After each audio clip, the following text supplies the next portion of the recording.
మన ముకుంద జ్యువెలర్స్ కొత్త బ్రాండ్ పూర్వి అందమైన 18 గ్రామ్స్ బంగారు ఆభరణాలు దుబాటు ధరల్లో వివరాలకు సంప్రదించండి. నమస్కారం, మీరు చూస్తున్న సుమన్ టీవీ. నేను మీ కీర్తి. నాతో పాటు ప్రముఖ ఆస్ట్రాలజర్ గోరుగుంట్ల సురేష్ బాబు గారు ఉన్నారు. నమస్తే సురేష్ బాబు గారు. కీర్తి గారు నమస్కారం అండి. 2025 నా వరకు నేను ఎంతమందిని కదిలించినా అందరం సోసోగానే ఉన్నాం అనుకున్నాం. ఇప్పుడు ఆశలన్నీ 2026 పైనే ఉన్నాయి. మరి వచ్చే సంవత్సరం అఫ్ కోర్స్ తెలుగువారి సంవత్సరాది ఉగాది అయినప్పటికీ మనమంతా క్యాలెండర్స్ చేంజ్ చేస్తాము. న్యూ ఇయర్ అనే ఒక ఫ్రెష్ థాట్స్ రెజల్యూషన్తో వెళ్తూ ఉంటాం కాబట్టి వివిధ రాశుల వారికి ఎలా ఉంటుందో తెలుసుకుందామండి. 2026 సంవత్సరం జనరల్గా లాస్ట్ ఇయర్ అంతకుముందు ఇయర్తో కంపేర్ చేసి నేను చెప్పానండి ఉగాది ఫలాల్లో కూడాను. విశ్వావసునామ సంవత్సరం, ప్రపంచం అంతా యూనివర్సల్ లవ్, ఓకే, ఒక పీస్ హార్మోనీతో ఉంటుంది అంతకుముందు ఇయర్తో కంపేర్ చేసుకుంటే క్యాలెండర్ ఇయర్. సో ఇప్పుడు 2026 చూసుకుంటే ప్రతి ఒక్కరికి నాయకత్వ లక్షణాలు ఉంటాయి.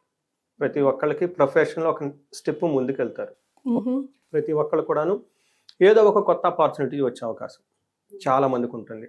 సో ఎందుకంటే ఇది రాజరిక లక్షణాలు కలిగి రిస్క్ టేకింగ్ ఎబిలిటీస్ జనాలకు చాలా ఎక్కువగా ఉండేసి ఈ టైంలో కొత్తగా ఆపర్చునిటీస్, కొత్తగా ప్రాజెక్ట్స్, కొత్తగా ప్రమోషన్స్ అన్నీ కొత్తగా వాటిలో వచ్చే అవకాశాలు చాలా ఎక్కువగా ఉన్నాయి. ప్రతి ఒక్కళ్ళు వీళ్ళు సద్వినియోగం చేసుకుందని చెప్పేసి మనం కోరుకుందాము. అలానే 12 రాశుల వారికి ఎక్కడెక్కడ ఛాలెంజెస్ ఉన్నాయి, ఎక్కడెక్కడ అనుకూలమైన వాతావరణ పరిస్థితులు ఉన్నాయో తెలుసుకుందాం. శాస్త్రాల్లో చెప్పినట్లుగా మనం డిస్కస్ చేసుకుందాం. కొన్నిసార్లు మనకి మీనింగ్స్ టఫ్గా అనిపించవచ్చు, కానీ ఇది వాస్తవం. డేంజర్ అనగానే భయపెడుతున్నారు అనుకోకుండా ప్రతి ఒక్కళ్ళు జాగ్రత్తగా ఉండాలని గమనించుకుంటే పోతుంది. సో ప్రతి ఒక్కళ్ళు హ్యాపీగా ఉండాలనే ఉద్దేశంతోనే మనకి మహర్షులు ఇచ్చిన ఈ జ్ఞానాన్ని నేను కూడా యాజ్ ఇట్ ఈస్గా అలానే పాస్ ఆన్ చేస్తున్నానండి.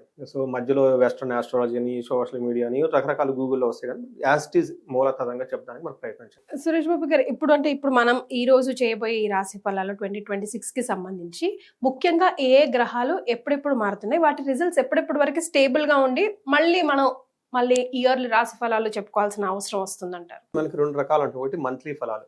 మనకి కొన్ని గ్రహాలు చాలా ఫాస్ట్గా మూవ్ అవుతాయండి, కొన్ని స్లోగా మూవ్ అవుతాయి.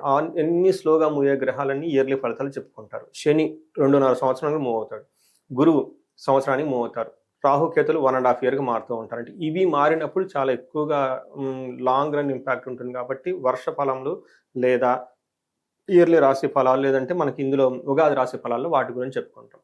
మంత్లీ కొన్ని గ్రహాలు మారుతుంటాయి. సూర్యుడు, కుజుడు, శుక్రుడు, తర్వాత బుధుడు, ఈ గ్రహాలు మనకి మంత్లీ మారుతూ ఉంటాయి. 2.5కి ఒక రోజు వచ్చేటప్పుడు చంద్రుడు మారుతూ ఉంటారు. అందుకని మనకి మంత్లీ ఫలాల్లో ఈ 4 గ్రహాలు ఎక్కువ చెప్పుకుంటాం. సూర్యుడు గురించి, కుజుడు గురించి, బుధుడు, శుక్రుడు గురించి మాట్లాడుకుంటాం. ఇయర్లీ ఫలితాలు చెప్పుకున్నప్పుడు యూజువల్గా మనకున్న ట్రెండ్ ఏంటంటే శని, గురువు, రాహుకేతుల గురించి మాట్లాడుకుంటాం. అందులోనే ముఖ్యంగా శని గురించి ఎక్కువ మంది మాట్లాడుకుంటాం. అయితే ఈసారి మనకేమవుతుందంటే శని మారట్లేదు. ఆయన 2.5 సంవత్సరం కాబట్టి లాస్ట్ ఇయరే మారారు కాబట్టి ఈ హోల్ ఇయర్ అంతా ఒకేలాగా ఉంటుంది, మార్పు ఉండదు. గురువు మాత్రం ఖచ్చితంగా జూన్ 2వ తారీఖు మారుతూ ఉన్నారు. రాహుకేతులు ఇయర్ ఎండ్లో డిసెంబర్ 2nd మారుతున్నారు. మనం గమనించుకుంటే లాస్ట్ హోల్ ఇయర్ 6 months ఎలా ఉంటుందో అదే రిజల్ట్ కంటిన్యూ అవుతూ ఉంటుంది వచ్చే 6 months వరకు కూడాను. బట్ గురువు మాత్రం జూన్లో మారుతూ ఉంటారు. అయితే ఈ మధ్యలో విపరీత వేద అన్న చిన్న కాన్సెప్ట్ ఉంటుంది, కొంచెం ఫలితాలు అటు ఇటు తేడా ఉంటుంది అనమాట. బట్ ఓవరాల్గా కనుక చూసుకుంటే ఈ ఇయర్ ప్రతి ఒక్కరికి నాయకత్వ లక్షణాలు, కొత్త కొత్త ఆపర్చునిటీస్, ప్రొఫెషన్లో ముందుకు చాలా దూసుకుని వెళ్ళిపోయే తత్వం ప్రతి ఒక్కళ్ళలో కనిపిస్తుంది. మరి సురేష్ బాబు గారు, కర్కాటక రాశి వారికి 2026 ఎలా ఉంటుందో తెలుసుకుందామండి. కర్కాటక రాశి వాళ్ళకి అంతకుముందు బాగా ఇబ్బంది పడి ఉన్నారండి అష్టమ శనితో. లాస్ట్ ఇయర్ చాలా మందికి రిలీఫ్ వచ్చేసి బిగినింగ్ నుంచి స్లోగా స్టార్ట్ అయినా కానీ లాస్ట్ 3-4 months అందరూ పికప్ అయ్యారండి. పర్టికులర్ నా క్లయింట్స్, నేను వాళ్ళకి చాలా క్లోజ్గా ఉండి మాట్లాడుతుంటాను కాబట్టి వాళ్ళ లైఫ్లో ఏం జరిగింది, ఫుల్ హిస్టరీ నాకు ఉంటుంది, వాళ్ళ ఫ్యామిలీ హిస్టరీ అంతా అవన్నీ చూస్తే మాకు రియల్ టైంలో ఎవిడెన్స్ ప్లస్ మన మహర్షులు ఇచ్చిన జ్ఞానం వాటికి ఇటుగా కాంపరైజ్ చేసుకొని ముందుకెళ్తూ ఉంటే స్లోగా ప్రాబ్లమ్స్ స్టార్ట్ అయినా కానీ లాస్ట్ ఇయర్ ఇప్పుడు రీసెంట్గా పికప్ అయ్యి అన్ని ఉన్న ప్రాబ్లమ్స్ అన్ని పోగొట్టుకొని స్లోగా బయటకు వచ్చేసి ముందుకెళ్తూ ఉన్నారండి. వీళ్ళు కూడాను బాగుందని మనం చెప్పుకోవచ్చు. కొంచెం అంటే అప్స్ అండ్ డౌన్స్ ఉన్నా కానీ ఇబ్బందులు పడే పరిస్థితి అయితే లేదండి. అలానే సూపర్గా ఉన్నాయి అయితే ఏం కాదు, యావరేజ్గా మోడరేట్గా ఉన్నారు. బట్ స్లోగా నెంబర్ 1గా బయటకు వచ్చేస్తూ ఉన్నారండి ఈ రాశి వాళ్ళు. ఈ రాశి వాళ్ళు చూసుకుంటే ఫస్ట్ మన పేరు బలం ప్రకారం చూసుకుంటే పునర్వసు 4వ పాదం, పుష్యమి 1, 2, 3, 4 పాదాలు, ఆశ్లేష 1, 2, 3, 4 పాదాలు అంతా ఇందులో ఉంటారు. పేరు బలం ప్రకారం చూసుకుంటే హీ, హూ, హే, హో, డా, డి, డు, డో, డే లెటర్స్ అంతా కర్కాటక రాశిలో ఉంటారండి. మన గ్రహాలు శని మీనరాశిలో ఉన్నారండి. వీళ్ళకి గురువు వీళ్ళకి వచ్చేటప్పటికి మిథునం నుంచి కర్కాటక రాశిలోకి వీళ్ళ సొంత రాశిలోకి మారుతున్నారు. 12 స్థానం నుంచి జన్మ రాశిలోకి మారుతూ ఉన్నారు. తర్వాత రాహు కేతువులు వచ్చేటప్పటికి 8వ ఇంట్లో రెండో ఇంట్లో ఉన్నారంటే సింహరాశిలోను, తర్వాత రాహు వచ్చేటప్పటికి వీళ్ళకి కుంభరాశిలో ఉన్నారు, కేతు వచ్చేటప్పటికి సింహరాశిలో ఉన్నారు. ఈ రాశుల ప్రభావంతో ఉండటంతో వీళ్ళకి కొంచెం ఏమంటారు అప్స్ అండ్ డౌన్స్గా ఉండటం, బాగుందని చెప్పలేము, బాగలేదని చెప్పలేము, అలా మోసగా వెళ్ళిపోతూ ఉందని మనం చెప్పుకోవచ్చు. వీళ్ళకి 9వ ఇంట్లో శని ఉండి ఏలినాటి శని ప్రభావం నుంచి బయటకు వచ్చేసి స్లోగా నార్మల్గా తీసుకుని వెళ్ళిపోతూ ఉన్నారు. మనకి శాస్త్రంలో ఏం చెప్తారు, ఖచ్చిత్ దుఃఖం ఖచ్చిత్ సుఖం స్వధారాస్వత దుఃఖం అని చెప్తారు. క్లేశం, దుఃఖం అని కదా క్లేశం అని చెప్తారు. అంటే మనకేం చెప్తారంటే దీని ప్రకారం చూసుకుంటే కొన్నిసార్లు సంతోషంగా, కొన్నిసార్లు ఇబ్బందులు పడుతూ ఉండేసి భార్యకి కానివ్వండి, పిల్లల విషయంలో కానివ్వండి, మనసులో ఎప్పుడో ఒక అసంతృప్తి ఉండే అవకాశం ఎక్కువ ఉంటుంది.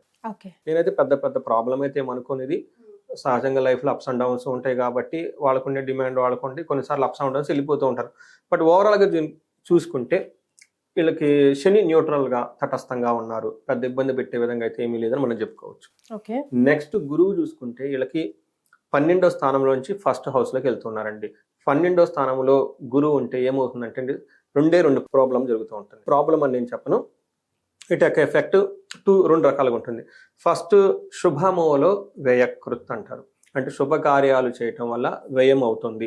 అంటే వీళ్ళ ఇంట్లో పెళ్లి జరగటం కానివ్వండి, ఇల్లు కట్టడం కానివ్వండి, ఏదైనా కనుక కారు కొనటం, కొన్ని ఎక్స్పెన్సివ్ జ్యువెలరీ కొనటం, ఇవన్నీ చేయటం వల్ల అప్పులు చేసుకుంటారు. లేదంటే చీటీ పాటి లాంటిది ఉంటే వీళ్ళు పాడేసుకొని ఆ డబ్బులు దేనికో దాన్ని ఖర్చు పెట్టేసుకొని మంచి కార్యక్రమాలకి ఇవన్నీ కడుతూ ఉండే పరిస్థితిలో ఎక్కువ ఉంటారు వీళ్ళు. తర్వాత స్థాన భ్రష్టంచ, అంటే ఉన్న పొజిషన్లో కొన్నిసార్లు డిస్టర్బెన్స్ వచ్చే అవకాశం ఎక్కువగా ఉంటుంది, అవమానాలు పడే అవకాశం ఎక్కువగా ఉంటుంది. బట్ ఇది కూడా నేనైతే పెద్ద ప్రాబ్లం అయితే నేను అనుకోను ఈ రాశి వాళ్ళకి. నెక్స్ట్ వీళ్ళకి జూన్ తర్వాత చేంజెస్ రాబోతూ ఉన్నాయండి. జూన్ తర్వాత సొంత రాశిలోకి గురువు రాబోతూ ఉన్నాడండి. చాలా చేంజెస్ ఉండే అవకాశం ఎక్కువగా ఉంటుంది. మనకి శాస్త్రాల్లో ఏం చెప్తారంటే రామాయణంలో రాముడు ఇదే టైంలో, అంటే ఆయనకి జన్మరాశిలో గురువు ఉన్నప్పుడే రాజ్యాన్ని వదిలేసి అడవులకు వెళ్ళిపోయారని చెప్తూ ఉంటారు. అప్పుడు ఏం చెప్తారంటే మనకి రాజకోపో యశోహాని ఉద్యోగ విరోధకం, అంటే ఉద్యోగంలో ఆటంకాలు వచ్చే అవకాశం ఎక్కువగా ఉంటుంది. వీళ్ళపై ఉన్న బాసులకు కానివ్వండి, పొలిటీషియన్లకు కానీ, వీళ్ళ పైన సీనియర్లు ఎవరున్నా కానీ వీళ్ళకి కోపం వచ్చే అవకాశం ఎక్కువగా ఉంటుందండి. అంతేకాకుండా బుద్ధి భ్రంశం, ఎప్పుడైతే గురువు వీళ్ళకి జన్మరాశిలోకి వెళ్ళిపోతూ ఉంటారో గురువు యొక్క ప్రభావంతో వీళ్ళకి too much ambitions, higher ambitions ఉంటాయి అన్నమాట. సో ఈ టాప్ ఒక ప్లాన్ చేంజ్ చేయటం, ఇటు ఉందామా అటు ఉందామా, ఇది చేద్దామా అది చేద్దామా, ప్రతిదీ చాలా ఈజీ అనే డ్రీమ్స్లో ఉంటారు, కానీ రియాలిటీలో చేయలేరు. దాంతో బాగా ఫ్రస్ట్రేషన్కి వెళ్ళిపోతూ ఉంటారు, డిప్రెషన్కి వెళ్ళిపోతూ ఉంటారు. గురువు డిప్రెషన్కి కారకుడు కూడా. అందుకని చెప్పేసి వీళ్ళకి భాగ్యహాని, వచ్చే లక్కను పోగొట్టుకునే అవకాశం కూడా ఉంటుంది.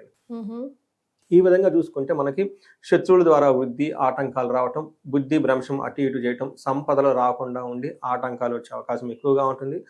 నాకు రియల్ లైఫ్లో చూసుకుంటే మా క్లయింట్ ఒకళ్ళకి జన్మరాశిలో ఉన్నప్పుడు ఇండియాలో నుంచి అప్పటిదాకా వాళ్ళు ఒక జాబ్ చేస్తున్నారు, సడన్గా ఇండియాలో జాబ్ వదిలేసి అమెరికా వెళ్ళిపోయారు. స్టూడెంట్గా వెళ్ళారు, ఇక్కడ ఎక్స్పీరియన్స్, బట్ అక్కడ స్టూడెంట్గా వెళ్ళారు. స్టూడెంట్ వెళ్ళటం ఏంటి, రాజ్యాన్ని వదులుకొని వెళ్ళిపోయినట్లయితే శ్రీరామచంద్రమూర్తి అక్కడ వదులుకొని అడవులకు వెళ్ళిపోయారు. అక్కడికి వెళ్ళిపోతే అగైన్ స్టూడెంట్ లైఫ్, వెంటనే జాబ్ రాదు, ఒక 2 years 1.5 years అక్కడ కష్టపడాల్సి ఉంటుంది. మళ్ళీ వెంటనే H1B వీసా, ఆ జాబ్ రావటం, వీళ్ళంతా ఆ స్ట్రగుల్స్లో ఉన్నారనమాట. సో ఏమవుతుందంటే ఈ టైంలో మంచి కార్యక్రమం, ఇప్పుడు రాముడు అడవులకు వెళ్ళిపోయింది మంచి కార్యక్రమం గురించి వెళ్ళిపోయారు కాబట్టి అలా ఉన్న పొజిషన్ వదులుకొని వెళ్ళిపోయే అవకాశం ఈ రాశి వాళ్ళకి ఎక్కువగా ఉంటుంది. సో ఇది కూడా జూన్ తర్వాత ఉండే అవకాశం ఎక్కువ ఉంటుంది. ఈలోపు మాత్రం శుభకార్యాలు చేయటం వల్ల విపరీతంగా ధనం ఖర్చు పెడుతూ ఉంటారు. నెక్స్ట్ రాహు 8వ ఇంట్లో ఉండటంతో అగైన్ ఇది వీళ్ళకి అన్ఎక్స్పెక్టెడ్గా ఏదన్నా ప్రమాదాలు జరిగే అవకాశం ఎక్కువగా ఉంటుంది, కార్లు కానీ ఇంకొక విషయాల్లో. అలానే ఇలా రీసెర్చ్ చేయటం కానివ్వండి, ఎక్కువగా ఇంట్రెస్ట్ చూపిస్తూ ఉంటారు అనమాట. అంటే టూ మచ్ డయాగ్నోసిస్ చేయటం, ఇంట్రాగేషన్ చేయటం, టైం అంతా దానికి వేస్ట్ చేసుకుంటూ ఉంటారు. ఈ టైంలో వీళ్ళకి శారీరకంగా అధికారుల నుంచి ప్రాబ్లమ్స్ వచ్చే అవకాశం కూడా ఎక్కువగా ఉంటుంది. మనం చూసుకుంటే ఈ రాశి వాళ్ళకి ఒక మోస్తరుగా ఉంది, కొంచెం ప్లస్ మైనస్లతో ఉండేసి బాగుందని చెప్పలేము, అలానే బాగలేదని చెప్పలేము. ఏదైనా ప్రాబ్లమ్స్ ఉన్నా వీటిని ఓవరాల్గా దాన్ని అర్థం చేసుకుని అధిగమించి ముందుకెళ్ళిపోయే విధంగా ఉంటుంది హోల్ ఇయర్ అంతా. గ్రహాల ప్రకారం అయితే ప్లస్ ఆర్ మైనస్ గా నడుస్తూ ఉంటుంది అట్లాగా. మరి నక్షత్రాల ప్రకారం అండి? సో నక్షత్రం కనుక పునర్వసు, పుష్యమి, ఆశ్లేష కొన్ని అనుకూలంగా ఉన్నాయండి. కేతు కొంచెం ఇబ్బంది పెడుతున్నారు, కేతు వీళ్ళకి 2వ స్థానంలో ఉండటంతో కొంచెం ఇబ్బందిగా ఉంది, బట్ మిగతా విషయాలన్నీ బాగున్నాయండి. ఫస్ట్ పునర్వసు వాళ్ళకి రాజ్యము, వీళ్ళకి ప్రమోషన్స్ వచ్చే అవకాశం ఖచ్చితంగా ఉంటుంది. ఫారిన్ వెళ్ళే అవకాశం చాలా ఉంటుంది, లేదంటే ఉన్న ప్లేస్ నుంచి ట్రాన్స్ఫర్ అయ్యి ఖచ్చితంగా బయటకు అయితే మూవ్ అవుతారండి ఈ రాశి వాళ్ళు. నెక్స్ట్ రోగాధిక్యము, ధన నష్టము. హెల్త్ కాంప్లికేషన్స్ ఉంటుంది, ధనం ఎక్కువగా కోల్పోయే అవకాశం ఎక్కువగా ఉంటుంది. వీళ్ళకి భయము మరణము కూడా చూపిస్తుంది. ఈ రాశి వాళ్ళు అంటే 50% చాలా అనుకూలంగా ఉంది. ప్రమోషన్, ఫారిన్ వెళ్ళటం, ట్రాన్స్ఫర్ రావటం, హెల్త్ కాంప్లికేషన్స్, ధన నష్టం ఇవన్నీ చూపిస్తుంది. ఇక్కడ మరణము భయము కూడా చూపిస్తుంది. బట్ బేసికల్ ఇక్కడ మరణం అంటే మన సినిమాలో చెప్పింది కాదండి. ఇక్కడ మీనింగ్ ఏంటంటే ఆగిపోతుంది అని. ఏం ఆగిపోతుందంటే ఇంతకుముందు వీళ్ళు ఏదైనా మంచి పనులు కనుక చేసి ఉంటే అది అక్కడ రాతో ఆగిపోతుంది. అంతే కదా, రాముడు అప్పటిదాకా మంచి స్టాప్ అయి ముందుకెళ్ళిపోతారు కదా. వీళ్ళకి అప్పటిదాకా ఒక ప్రోగ్రామ్ ఏదైనా అనుకున్నా అది సరిగా జరిగిపోకుండా ఆగి ఇబ్బందులు పడుతూ ముందుకెళ్ళే అవకాశం ఎక్కువ ఉంటుంది. తర్వాత భయపడే అవకాశం కూడా ఎక్కువ ఉంటుంది. ఏమవుతుందా, ఫ్యూచర్ ఎలా ఉంటుంది, ఏంటి, అన్సర్టినిటీ ఎక్కువ ఉంటుంది. నెక్స్ట్ పుష్యమి నక్షత్రం వాళ్ళకి రాజ సమాన సౌఖ్యము, రాజ్య లాభము చూపిస్తుంది. హోల్ ఇయర్ అంతా జూన్ వరకు ఎస్పెషల్లీ ఫస్ట్ రాజ సమాన సౌఖ్యంగా ఉంటుంది, రాజ్యము ఉంటుంది, ప్రమోషన్స్ వస్తుంటుంది. పరవాసము, ఫారిన్ వెళ్ళే వాళ్ళకి లేదంటే ట్రాన్స్ఫర్ కావాలి అనుకున్న వాళ్ళకి ఈ రాశి వాళ్ళకి ఖచ్చితంగా అవుతుంది. వద్దన్న అవుతుంది, అది good or bad, there is a change. Next పుష్యమి నక్షత్రం వాళ్ళకి ధన నష్టము, తర్వాత మరణము, అంటే ధనాన్ని కోల్పోయే అవకాశం ఎక్కువగా ఉంటుంది. అనుకున్న పని కాకుండా ఫస్ట్లో ఎక్కడో ఆగిపోతుంటుంది, కానీ తర్వాత పట్టాభిషేకం, కొత్తగా ప్రమోషన్ రావటము, బెటర్ ప్లేస్కి వెళ్ళటము, ఉన్నతకి వెళ్ళిపోయే అవకాశం ఎక్కువగా ఉంటుంది. ఈ పుష్యమి వాళ్ళకి బాగుంది. ఏది జరిగినా మంచిగా అనుకోవాలి. కానీ ఓవరాల్గా కనుక చూసుకుంటే ఈ రెండులో పుష్యమి నక్షత్రం వాళ్ళు మాకు రిలేటివ్స్ చాలా మంది ఉన్నారు. మాకు గురువు సమానులైన వాళ్ళిద్దరు ముగ్గురు పుష్యమిలోనే ఉన్నారు. So they are last 1-2 years ఒక బ్రేక్ త్రూ గురించి చూస్తూ ఉన్నారు. నేను చెప్పాను జూన్ తర్వాత బాగుంటుంది, రెడీ అవ్వండి. ఇప్పటి రియల్ ఎస్టేట్లో కూడా చాలా మంది ఉన్నారు పుష్యమి నక్షత్రం వాళ్ళు. ఈ వెళ్ళ ప్రాజెక్ట్స్ అవన్నీ చేస్తూ ఉన్నారు. మనకి ఇలా మాట్లాడుకుంటే బాగుంటుంది ఈ ఫ్లోలో కంటే కూడా. రియల్ టైం ఎగ్జాంపుల్స్ ఇస్తే ఆ ప్రాజెక్ట్స్ అన్ని రియల్ ఎస్టేట్ వాళ్ళకి అంతా ఆగిపోయి ఇబ్బందులు పడుతూ ఉన్నారు.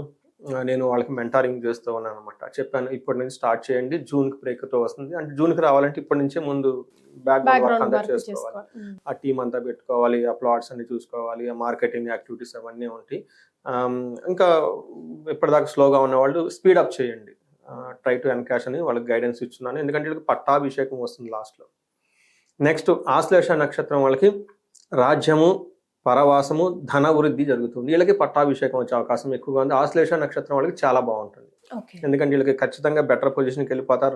రాజ్యము, రాజ్యలాభము, రాజ్య సమాన సౌఖ్యము, పట్టాభిషేకము, ధన వృద్ధి అన్ని జరుగుతుంది. ఉన్న నక్షత్రాల్లో బిందాస్ ఆశ్లేష. సో ఈ నక్షత్రం వాళ్ళు ఎవరంటే స్వీట్లు పంపండి, మనకి ఖచ్చితంగా అవుతుంది ఇది. సో ఓవరాల్ గా బాగుంది.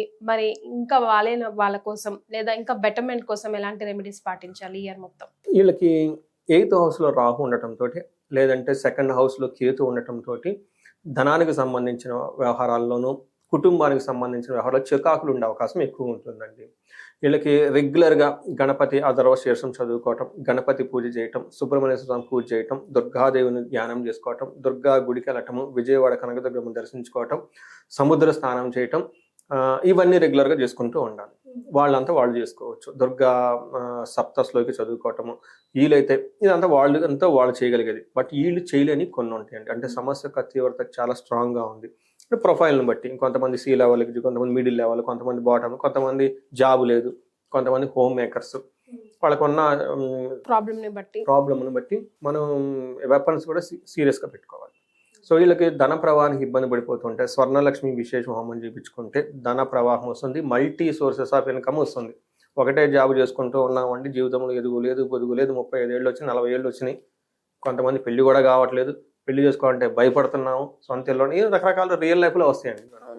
మనకి కాల్స్ ఇక్కడ మనం షూట్లో చెప్పేది ఏంటంటే మనం థియరీగా వెళ్ళిపోతూ ఉంటాం కాబట్టి ఫ్యూచర్లో, బట్ రియల్ టైంలో కాల్స్ వీళ్ళు ఎలా మాట్లాడుతూ ఉంటారు లాంగ్వేజ్లో. ఏంటంటే డబ్బులు ఎలా వస్తాయి, అందుకే కాల్ చేసాము, ఈ ఫీజు కట్టి ఇవన్నీ చెప్తూ ఉంటారు అనమాట. అందుకని వీళ్ళకి ధనానికి సంబంధించి స్వర్ణలక్ష్మి చేయించుకోవాలి. ప్రమోషన్స్ వచ్చే అవకాశం ఖచ్చితంగా ఉంది కాబట్టి బ్లాకేజెస్ అన్ని తీసేసుకోవాలి. ఇండివిజువల్గా జాతకం చూపించుకొని వాళ్ళ దశ ఏంటి, భుక్తి ఏంటి, దానికి సరైన ప్యాటర్న్లో కూడా పూజలు చేయించుకోవడం ఇంపార్టెంట్ అండి. నాకు కొంతమంది వస్తుంటారు, మేము ఆల్రెడీ ఎక్కడెక్కడ తిరిగామండి, ఈ క్షేత్రం ఆ క్షేత్రం అని చెప్తూ ఉంటారు. బట్ డాట్ కనెక్ట్ చేసుకుంటే ఎక్కడ కొన్ని మిస్ చేస్తూ ఉంటారు. అందుకని ఎప్పుడు గురువురు బ్రహ్మ గురువురు విష్ణు అని జ్యోతిష శాస్త్రం వచ్చిందే ఎందుకంటే ఏ పని ఎప్పుడు ఎలా చేయాలి అనేది డిసైడ్ చేసుకోవడానికి వచ్చింది. ఆ సరైన టైంలో సరైన విధానంగా చేసుకుంటే రిజల్ట్ ఉంటుంది. సో కొంతమంది చేసుకుంటారు, ఇక్కడ కొంచెం అక్కడ కొంచెం అటు కొంచెం ఇటు కొంచెం యూట్యూబ్లో కొంచెం ఇన్స్టాలో కొంచెం నేర్చుకొని వాళ్ళు చెప్పింది వీళ్ళు చెప్పింది రకరకాల మసాలా చేసుకుంటూ ఉంటాను. నేను చెప్పను కాదని, బట్ ఏంటంటే జ్యోతిష్కుల దగ్గర ప్రొఫెషనల్ దగ్గరకు వచ్చినప్పుడు ఆ చేసే ఛానల్ చేసుకుంటే బాగుంటుంది. వీళ్ళకి చండీ హోమం, చండీ పారాయణం, చాలా సింపుల్, ఈజీగా చేయించుకుంటే ఎలాంటి అబ్స్టికల్స్ ఉన్నా పోతాయండి. అది చాలా ఇంపార్టెంట్ వీళ్ళకి. నెక్స్ట్ ధన ప్రవాహం రావడానికి స్వర్ణలక్ష్మి విశేషంగా చేసుకోవాలి. గురు యొక్క అనుగ్రహం గురించి వీళ్ళకి గుంటూరు దగ్గర కోటాపకొండ అని ఉంటుందండి. అక్కడికి వెళ్తే ధన సంపదలు, సంతానము, తర్వాత యశస్సు, కీర్తి ప్రతిష్టలు వస్తుంటాయండి. ఇవి కాకుండా ఎవరైనా కనుక శని ప్రభావంతో విపరీతంగా బాధపడుతూ ఉంటే తిరునల్లారు తమిళనాడు శనికి తైలాభిషేకం చేయించుకొని వచ్చేసి నేను చాలా మంది నా క్లయింట్కి చేశాను. మానసికంగా టెన్షన్లు పోతాయి. సగం టెన్షన్ మానసికం విజువలైజ్ చేసుకుంటాం ముందుగానే, ప్రాబ్లం వస్తుంది, ఏమవుతుందా అని చెప్పేసి అన్సర్టినిటీ పోతుంది. ఇవి కాకుండా ఇంకా ఏమైనా వాళ్ళ ఇండివిజువల్ జాతకంలో ప్రాబ్లమ్స్ ఉన్నా, కోర్టు వ్యవహారాలు ఉన్నా, లేదంటే భార్యాభర్తలో డైవర్స్లు ఇష్యూస్ ఉన్నా, పెళ్లి కాకుండా చాలామంది ఇబ్బంది పడుతూ ఉంటారు. వీళ్ళకి విశ్వావసు గంధర్వరాజు హోమము, ఇంకా కాలసర్ప దోషాలు, పితృదోషాలు, శాపలు ఇవన్నీ ఉంటాయండి. చుట్టానికి పెద్ద పెద్ద వినడానికి బాగుంటాయి కానీ బట్ ఇవన్నీ చిన్న చిన్న రెమెడీస్ ఏనండి. బట్ వాళ్ళు తెలుసుకోక ఇబ్బంది పడిపోతూ ఉంటారు. చాలామంది మిడ్ లైఫ్ క్రైసిస్ అని ఎక్కువ మంది నాకు కంప్లైంట్ చేస్తూ ఉంటారండి. మా ఏజ్ 40-45 సడన్గా డౌన్ అయ్యామండి, ఇలాంటి వాటిలో మేము కూడా ఉన్నామండి, ఏంటి రెమెడీ? మన కాన్సెప్ట్లో మిడ్ లైఫ్ క్రైసిస్ అనేది ఉండదండి. మనకి వెస్ట్రన్ కాన్సెప్ట్లో చెప్తూ ఉంటారు హార్మోనల్ చేంజెస్ అని, అదని ఇదని. బట్ నేను రాహుకేతువులు ఉండి శాపాలు ఉన్న ఈ టైంలో వాళ్ళని పట్టుకుంటాయి. ఎందుకంటే వాళ్ళకి బాగా హైలీ ప్రొడక్టివ్ టైం. హైలీ ప్రొడక్టివ్గా ఉండే టైంలో డౌన్ అయిపోతే కారణం ఏంటండి? ఎక్స్పీరియన్స్ ఉంది, క్వాలిఫికేషన్స్ ఉంది, అంతా ఉంది. కానీ ఈ టైంలో వాళ్ళకి మల్టీ ఫోర్సెస్ ఆఫ్ రెస్పాన్సిబిలిటీ ఉంటాయి. తల్లిదండ్రులు చూసుకోవాలి, పిల్లల్ని చూసుకోవాలి, భార్య, ఫ్యామిలీ మెంబర్ని చూసుకోవాలి, బయట ఆల్రెడీ ఒక మేనేజర్ లెవెల్లో ఉంటారు, అక్కడ టీముని చూసుకోవాలి. ఇలా హైలీ ప్రొడక్టివ్ ఉన్న టైంలో సడన్గా డల్ అయిపోతే దట్ రిప్రజెంట్స్ శాపాలు, కర్సెస్. నేను దాని గురించి ఎక్స్క్లూజివ్ వర్క్ చేస్తున్నాను. 9 రకాల శాపాలు ఉంటాయి. అవన్నీ టెస్ట్ చేసుకోవడం చాలా ఇంపార్టెంట్. అవన్నీ చూసుకొని ఈవెన్ చిన్న చిన్న బ్లాకేజెస్ అండి. చూడండి, ఒక మంత్ శాలరీ లేకపోతే ఎంత అయిపోతుంది, కానీ ఆ మంత్ శాలరీలో పెడితే దోషాలన్నీ పోతాయి. వాళ్ళకి ఒక ప్రమోషన్ వచ్చేసి సి లెవెల్, మిడ్ లెవెల్ ఆగిపోయిన వాళ్ళు సి లెవెల్ కావడానికి అంత ఈజీ కాదండి. ఇవి చాలా తారాజువా జాతకాలు అంటాం మేము. జుమ్ముని పై కూర్తారు, అక్కడ ఇటు తర్వాత ఎటు పోతుంది అర్థం కాదు. అలాంటి జాతకాలు పట్టుకొని అంతా రివర్స్ ఇంజనీర్ చేసి మళ్ళీ పట్టుకొని చేయడం జరుగుతూ ఉంటుంది. సో వీళ్ళకి 50-50గా ఉంది, అన్ని గ్రహాలు యావరేజ్గా ఉన్నాయి. కాబట్టి ఇన్ కేస్ మీరు హైలీ యాంబిషియస్ జీవితంలో సాధించాలనుకుంటే ఒకసారి కన్సల్టేషన్ తీసుకుంటే ఇవన్నీ తీసుకోవడం చాలా ఈజీ అండి. సో కర్కాటక రాశి వారికి 2026లో ఎలా ఉంటుందో తెలియజేయడంతో పాటుగా రెమెడీస్ కూడా సూచించారు. ధన్యవాదాలు. ధన్యవాదాలండి కీర్తి గారు.